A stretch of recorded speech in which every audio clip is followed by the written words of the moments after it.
Mecca Joint Defense Agreement, more opportunities for Chinese troublemaking. Commentary. For some time, China has sought to shape a post-American security architecture in the Middle East, and its objectives could be advanced by the Mecca Joint Defense Agreement, or Mecca Agreement, recently signed by Saudi Arabia, Turkey, and Pakistan. In September 2020, U.S. President Donald Trump brokered the Abraham Accords, which have offered an opportunity to promote greater stability in the Middle East by encouraging regional states to turn their enmity toward Israel into recognition and cooperation. The Chinese Communist regime has undercut Middle East stability, notably peace with Israel, by becoming the main funder of the Iranian regime, thus enabling Iran's proxy war against Israel via its funding and arming of Hamas, Hezbollah, and the Houthis. Chinese purchases of Iranian petroleum enabled Iran to fund the horrific October 7, 2023 Hamas war against Israel, in addition to funding Iran's massive missile-drone arsenal and its nuclear weapons program.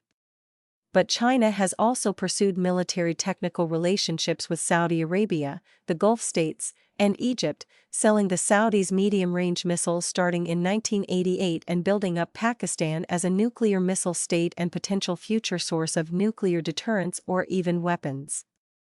By generating the twin pressures of a near-nuclear Iran and its advanced weapons offerings, China has offered an alternative to the US-led strategic architecture, one that explicitly does not rest on reconciliation with Israel. In fact, by late 2023, Beijing was seeking to isolate Tel Aviv. Then, in early 2023, China sought to test its investments by brokering an initial diplomatic rapprochement between Saudi Arabia and Iran, which did not require Iran to end its nuclear threat but very likely included China offering future nuclear deterrence to Saudi Arabia via Pakistan. But this Chinese agenda was interrupted by Iran's growing nuclear weapons capability, giving Trump and Israel little choice but to attack Iranian military forces in June 2025, culminating in the U.S. midnight hammer strikes against Iranian nuclear weapons production facilities. China, however, did not cease its military technology support for Iran, especially its provision of missile and drone technology, and very likely settled on encouraging the more limited Strategic Mutual Defense Agreement signed between Saudi Arabia and Pakistan on September 17, 2025.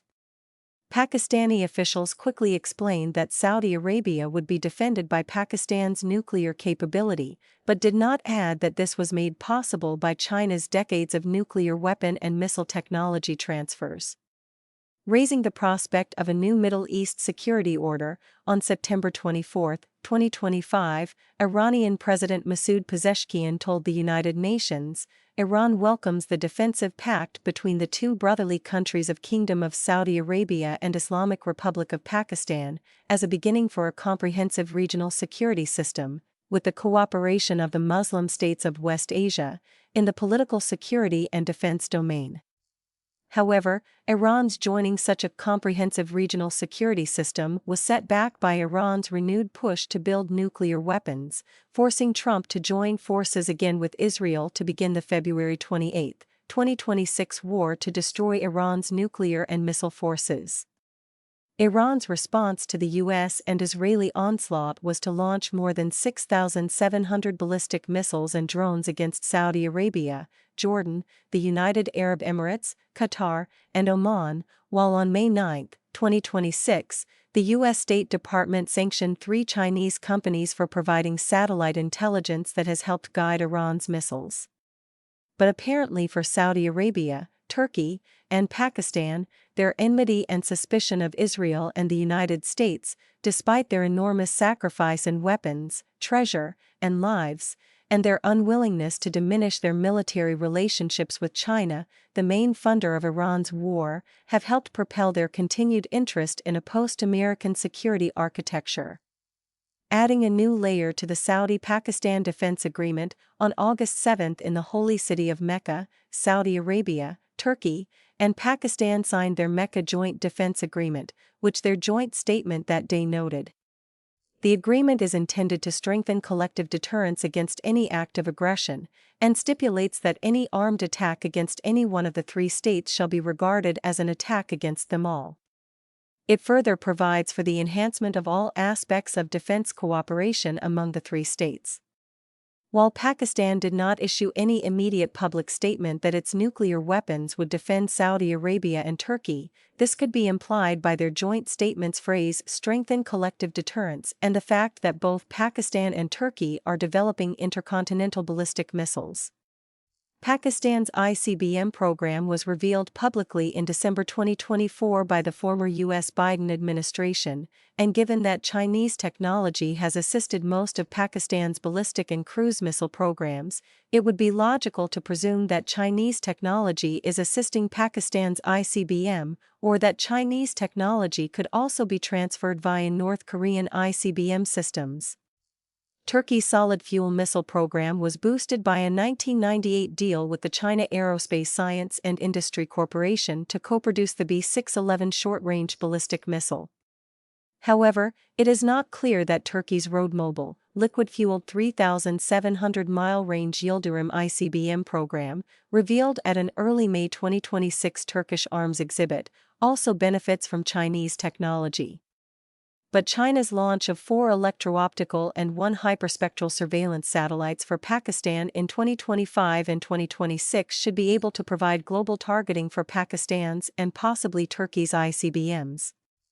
As such, it will be critical to monitor Pakistan's and Turkey's ICBM buildup to determine whether their goal is basic deterrence or to gather a nuclear missile force that poses a new threat to Israel and the United States.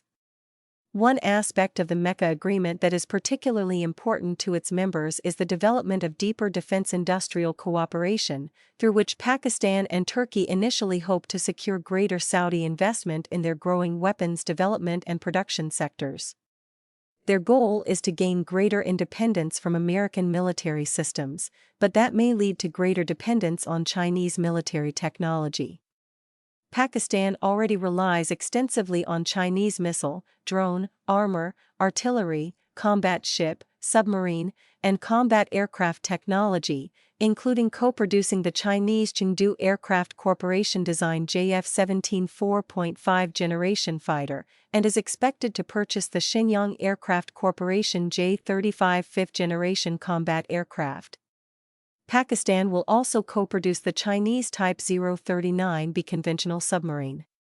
But a May 19 report in a Malaysian web publication, Defense Security Asia, alleged that Pakistan was seeking nuclear ballistic missile submarines from China in exchange for allowing Chinese military use of the Pakistani air and naval base at Gwadar, built with generous Chinese funding.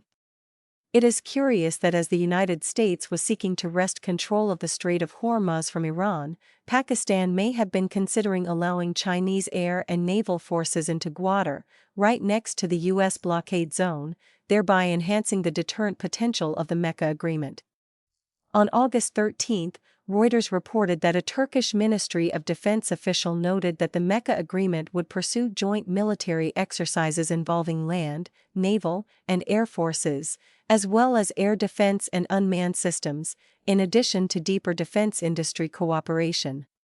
Sending People's Liberation Army forces to participate in Mecca Agreement-sponsored exercises would be a logical outcome of Pakistan's full membership in the China-dominated Shanghai Cooperation Organization, where Saudi Arabia and Turkey also serve as dialogue partners, given the organization's focus on large-scale multilateral military exercises.